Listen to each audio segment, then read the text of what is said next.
Hey, what's going on, everybody? Welcome back. Gerald here with your weather forecast on this Tuesday afternoon, and I guess just about evening by the time you're probably watching this. And we've got a lot going on out there, including a whole bunch of heat, which I'm sure I don't have to tell you. You can, feel that as you walk out the door. But some good news in that department, we do have a little bit of relief on the way. So I'll definitely break that down for you, tell you who's going to see that relief, and when we are going to see that, and just how nice it's going to feel outside.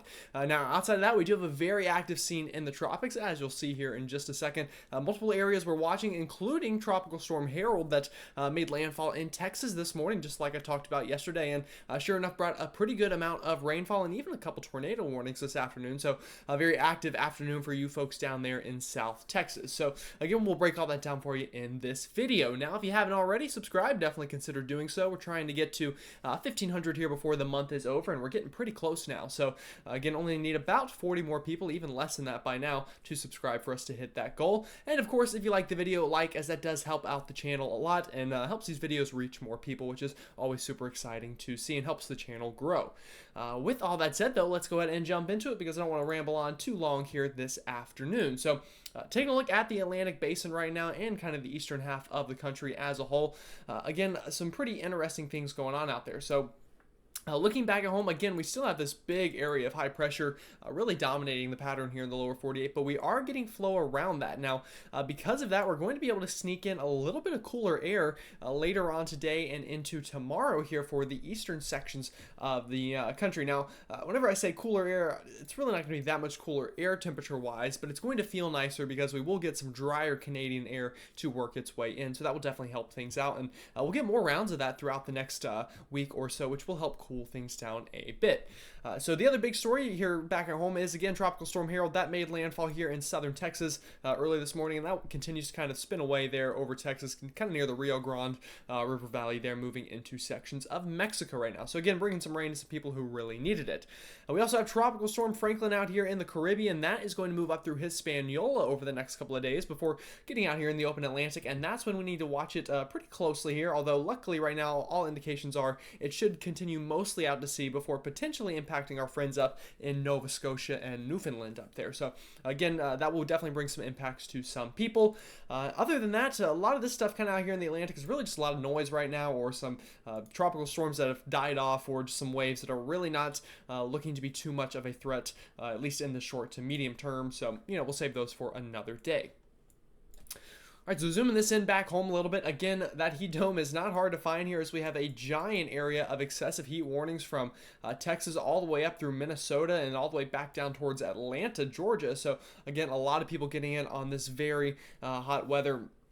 And even outside of this heat advisory area and excessive heat warning, still plenty hot enough here along the East Coast. I can tell you in Charlotte this afternoon, walking around campus, it was definitely hot. Got up into the mid-90s, and that was at like 2 in the afternoon. So I'm sure by the time we end the day out, it'll be up into the upper 90s for a lot of major cities here in the Mid-Atlantic. So again, very hot for just about everyone here east of the Rockies. Alrighty, so let me run you through radar projections over the next about 48 hours or so, and I'll update this map so we can get that full 48-hour timeline here.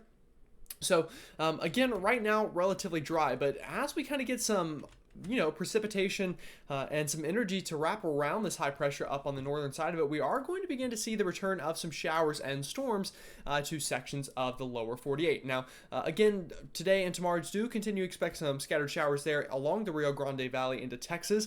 That will be a pretty big story down that way, but as we go into tonight and tomorrow, do expect some showers to begin to, bring themselves back into the picture here for places like Minnesota, Wisconsin, and those will eventually spread into places like New York State, up towards Erie, Pennsylvania, and into other major cities like Detroit by the time we get into tomorrow afternoon. Now, the next 3 days where we see this rain up in the Northeast, the Great Lakes region, and the Ohio River Valley, there is a small severe weather threat with it, so don't let your guard down in that department. Just know that is a chance with any of this rain, and in fact, we're really going to get almost kind of a lake effect set up here with this rain. So places like Erie, Pennsylvania, I'd be almost worried about potentially a little bit of flooding tomorrow as we get bands of this precipitation just come off the lake and continue to kind of sit over the same area for a little bit of time.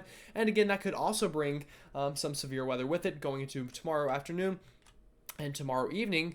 Before going into our Thursday afternoon, more rain showers break out throughout the Northeast and even potentially as far south as places like West Virginia and Kentucky. So Again, definitely some rain on the horizon here, and what that is also going to be associated with is a bit of a backdoor cold front. So looking at dew points here, going into our Wednesday afternoon here, you'll notice a lot drier air. Now, this is probably overdone a little bit. Instead of 50s and 40s, it's going to be more like 50s and 60s in the dew point department here, but nonetheless definitely more comfortable air floods in behind the Appalachian chain here and runs down the spine of that, potentially getting as far south as a place like Columbia, South Carolina, Augusta, Georgia, maybe seeing some drier air out of this for our Wednesday afternoon. But don't get too used to it, because by the time we go into our Thursday afternoon, things begin to moderate and we're looking at more widespread 70s and 60s once again for a lot of folks here along the East Coast, at least in the dew point department.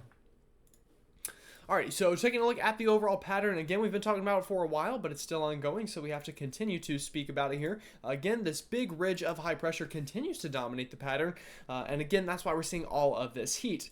And dry weather, I should add as well. Now, as we move this ahead a little bit in time, I do expect that to shift a bit further west and maybe get a little bit weaker. So what that is going to allow in the medium to long run is the chance of some backdoor cold fronts sneaking in from Canada, and that would of course bring some, some rain definitely, but overall nicer temperatures and drier air will be the real caveat that I'm sure a lot of you would like to hear. So again, we could see some of that going into later this weekend and maybe even into early next week a bit. And we'll definitely have to watch that, and we'll break it down more in depth as we get a little bit closer. But definitely you'll get a taste of that tomorrow here in the East Coast as we get some drier air to funnel in before, again, it gets hot going into this weekend. All right, so again, you see those blues kind of working into the northeast going into tonight and into tomorrow. Again, could be cooler than average, although really drier than average will be the more important thing you will feel. Now, why that is ongoing, honestly, probably record-breaking heat likely at this point for places through Iowa, Nebraska, and just kind of surrounding areas. We're talking about temperatures potentially near 30 degrees above what they should be this time of year. So whenever you see that, that's obviously pretty unsafe, and that's why we have those excessive heat warnings out for a lot of folks, and we continue to monitor that. Now, as we move this map ahead into time, I think the heat will subside a little bit, still hot definitely, but we should get a tad bit cooler from what we're seeing, again though still hot. Now you'll notice as we go into this weekend, you'll see this big area of blue kind of try to break out in the northeast and kind of the Midwest and Ohio river valleys. That sign of some of those backdoor cold fronts working their way on through. So this weekend could see a pretty nice shot of cooler air funneling in for you folks in the northeast, and potentially even getting pretty far south and affecting a lot of us in the east. This is going into Sunday and Monday of this weekend and into early next week. Pretty widespread blues here showing up on the map in the East Coast. So we'll definitely hope that verifies. And hopefully it can hold on for a little bit and we can kind of enjoy a little bit of some fall-like weather. Now, another thing that kind of comes with this is, the chance of some rounds of storms here. Again, kind of this ring of fire pattern we've been talking about a lot this summer. Very similar to that, as we're going to get kind of waves of precipitation to ride around this ridge and could cause some rain here throughout the Great Lakes regions and the Northeast specifically, but even the Ohio River Valley and potentially the Mid-Atlantic could get in on some of that rain as well. Again, it will be mainly scattered in nature and come in waves, again starting with that first round tomorrow, but I think this weekend we get more widespread of that to work its way on through. So we'll definitely watch out for that going into this weekend. All right, so the Climate Prediction Center also talking about this cooler weather expected in the 6 to 10 day time period. So higher chance of seeing below average temperatures than above average temperatures by a pretty substantial margin here up into the Northeast for places like Philly, DC, Cincinnati getting in on that as well. And even as far south as a place like Columbia, South Carolina, St. Louis, Nashville, and even up towards the Chicago metro, all those places could see a bit of relief from the heat going in the 6 to 10 day time period. Now with that, again, rain chances do once again increase, especially here, can't really hammer this home well enough, but here into northern Michigan and into kind of the Lake Erie area where we'll almost get some lake effect kind of rain to set up here, or at least it'll be very similar to that, as you will see those waves of rain coming in off the lake over the next couple of days. And again, that once again fires up over the weekend. Alrighty, so talking about the tropics now, again, that's something we talk about a lot this time of the year, and it has been quite active now. I'll go ahead and simplify the map for you right now. Harold, as we talked about, that is dissipating and moving off, just kind of bringing some rain right now, so we can go ahead and not get rid of Harold, but we talked about that already, so we'll move on from that. Gert, pretty much dead, just kind of fizzling out over the Atlantic, so that's two areas we don't need to talk about. And as for these two areas out into the Atlantic, both of those are very far out there, and really we just, development's still relatively low with both of those, and if they do develop, it's a pretty high likelihood they go out to sea, especially this first one. The second one could, potentially move closer to the United States, but just development chances are below 50% right now, so the environment has become a bit more harsh for that in the medium to long range.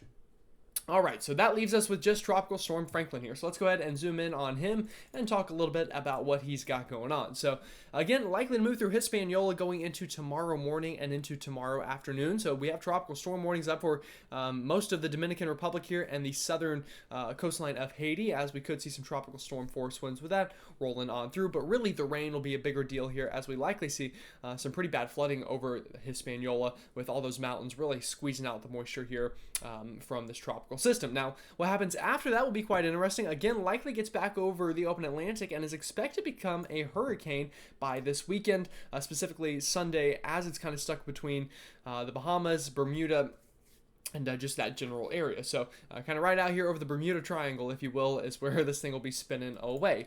Now, what happens after it gets into this section of the Atlantic is obviously pretty important for us folks in the United States. Now, looking at our ensembles here, and I know this might be a little blurry, sorry. Unfortunately, I can't really make the resolution any better. But these are our GFS ensembles. Again, show the idea of it crossing Hispaniola, and then as you see these brighter colors, that indicates strengthening in the storm, and that looks to be very likely over the open Atlantic here before it could potentially affect our friends in Bermuda and up into Nova Scotia and Newfoundland going in the 7 to 10 day time period. So definitely have to watch for those folks out there. Now, as for us on the East Coast, could definitely cause some high surf, some riptide issues, and maybe even some beach erosion, depending on how close it gets.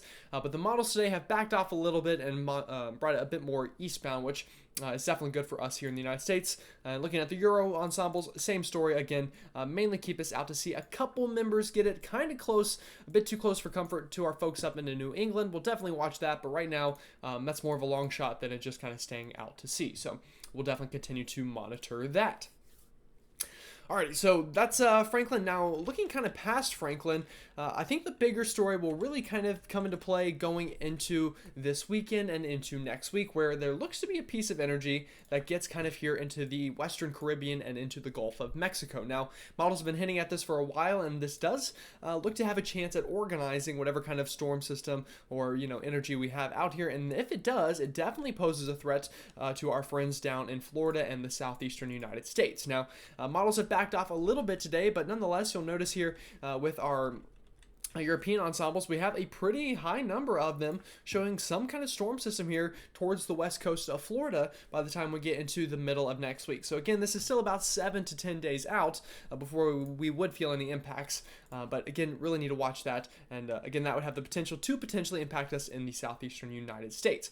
Now, the GFS model is a bit less excited about this idea, but still does show some energy out here by the time we get into the middle of next week. So again, just want you to keep this on the back burner. Sorry, if I could talk, that would help as we go through the next week. Again, no main threats right now to the United States, but definitely need to watch out for that as we get a bit closer, as it could cause some problems for us.